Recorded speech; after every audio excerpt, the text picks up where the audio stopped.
True media ज्योतिष विज्ञान के सभी दर्शकों को हर हर महादेव। आज हम बात कर रहे हैं अपने सनातन धर्म की विनाश की बातें, क्योंकि हमारे सनातन धर्म का जो मूल रूप था, जो मूल अस्तित्व था, हमारा सनातन धर्म है ज्ञान का भंडार। हमारा सनातन धर्म है मानव जीवन में जो भी विकट परिस्थितियां आती हैं उनका मार्गदर्शन करे। लेकिन इस मार्गदर्शन के लिए लोग कहाँ जाते हैं? कथावाचकों ने। इस मार्गदर्शकों को, इन कथावाचकों ने हमारे सनातन धर्म का इस तरीके से सत्यानाश कर दिया कि आज हमारा सनातन धर्म किस स्थान पर है यह कहने की आवश्यकता नहीं है, क्योंकि आज हर क्षेत्र में आप देखते रहिए कि हर जगह कथाएं बड़ी बड़ी चलती रहती हैं। कहीं शिव पुराण की कथा हो रही है, कहीं राम कथा हो रही है, कहीं श्रीमद् भागवत है, कहीं देवी भागवत है। लेकिन इतनी कथाएं होने के बाद भी किसी को यह नहीं पता कि हमारा सनातन धर्म क्या है। विकट परिस्थितियों में हमको क्या करना चाहिए, हमारा मार्गदर्शन कैसा हो, हमारा मार्ग क्या है, यह भी कोई नहीं जानता, क्योंकि इन कथावाचकों ने सिर्फ और सिर्फ व्यापार का केंद्र कर लिया है।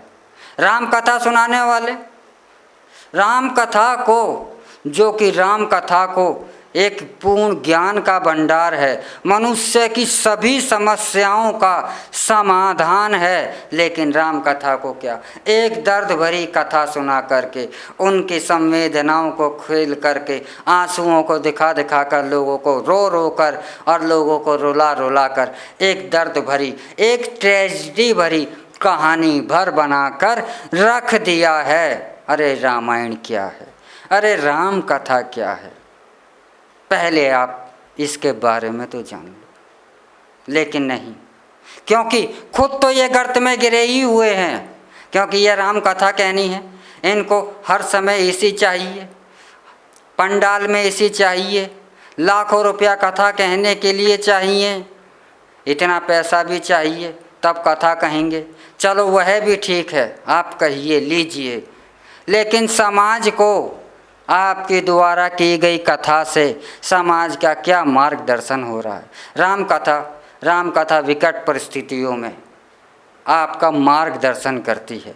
जीवन में हर समय व्यक्ति के कुछ ना कुछ संकट उसे घेरे रहते हैं, जिनका मनुष्य समाधान चाहता है, जिनके से निकलने के लिए वह मार्ग चाहता है। ऐसा मार्ग यह लोग नहीं बताते। क्यों? क्योंकि इन्हें इमोशनल तौर पर राम की कथा को टार्चर करना, इमोशनल तौर पर टार्चर करना है, इमोशनल तौर पर ब्लैकमेलिंग करनी है और पैसा बटोरना है। तो राम की कथा सिर्फ एक लूट की कथा बना दी है इन कथावाचकों ने। तो कृष्ण की कथा में कृष्ण का वीर रस है ही नहीं। कृष्ण को सिर्फ एक मात्र रसिया, छेड़खानी करने वाला, गोपियों के पीछे पड़े रहने वाला रसिया ही बनाकर छोड़ दिया है।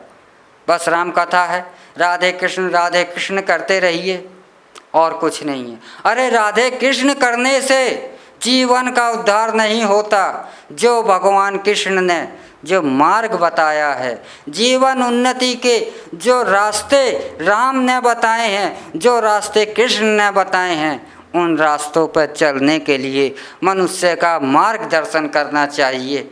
लेकिन ऐसा मार्गदर्शन कोई नहीं कर रहा है और एक सनातन धर्म के लोगों को एक भ्रम में डाल दिया है, उनको दिशाहीन कर कर छोड़ दिया है, उनको भटका कर छोड़ दिया है। और कितना भटकाएंगे कि कितना सत्यानाश करेंगे इस धर्म का, यह भी एक प्रश्न विचारणीय हो गया है कि हम कौन सी कथा है, कौन सी कथा, राम की कौन सी कथा सुनाते हैं। राम एक महापुरुष थे, राम ने कितनी मर्यादाएं पालन करी, कितनी मर्यादाओं का निर्माण करा।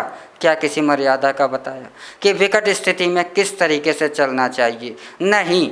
उन्हें राम को 14 वर्ष का वनवास, रामचंद्र जी ने 14 वर्ष का वनवास तो स्वयं चुना था। जब उनके राज तिलक होने को था सुबह, तो उनके मन में तो एक जिज्ञासा थी कि अगर मेरा राज तिलक हो गया तो मैं वन में जा भटक भटक कर इन राक्षसों का संहार कैसे करूंगा। वह तो इस चिंता में थे कि मैं वन राज नहीं चाहते थे, वह तो स्वयं वन जाना चाहते थे।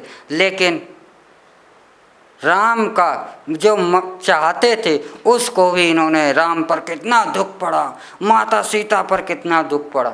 अरे उन पर कोई दुख नहीं पड़ा, वह तो स्वयं ही जाना चाहते थे। जब राज तिलक तो राम स्वयं भी नहीं कराना चाहते, तो उन्होंने तो जब ताड़का का वध किया था उससे पहले ही विश्वामित्र ने उन्हें अस्त्र दिए थे और उन्होंने जब ही प्रण कर लिया था कि मैं वन वन घूम कर जितने भी आताताई हैं, जितने भी अत्याचारी राक्षस हैं, इनका विनाश करूंगा। क्योंकि उस समय ना तो सेना के द्वारा से इनका विनाश करना संभव था, क्योंकि यह गांव में बिखरे बिखरे अलग अलग स्थानों पर बिखरे हुए थे, तो इन्हें तो जंगल में पैदल घूमकर ही करना था। यह तो प्रण राम लक्ष्मण स्वयं पहले ही ले चुके थे, ताड़का वध से पूर्व ही।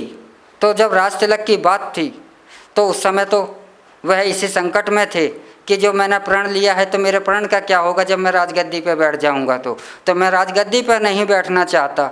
लेकिन कथा को किस तरीके से इन्होंने डिस्टर्बेंस किया, किस तरीके से उस कथा में दर्द का जो ताना बाना बुना है कि खुद भी रोएं और पब्लिक को भी रुलाएं, एक कथा को इस तरीके से कि जी बहुत ज़्यादा रोते हैं। कितनी दर्द भरी कथा। अरे दर्द भरी कथा नहीं है, मार्गदर्शक कथा है, जीवन की कठिनाइयों से लड़ने की कथा है, संकट के समय राह दिखाने वाली कथा है। लेकिन वह ऐसा नहीं करते, चाहे कोई भी हो।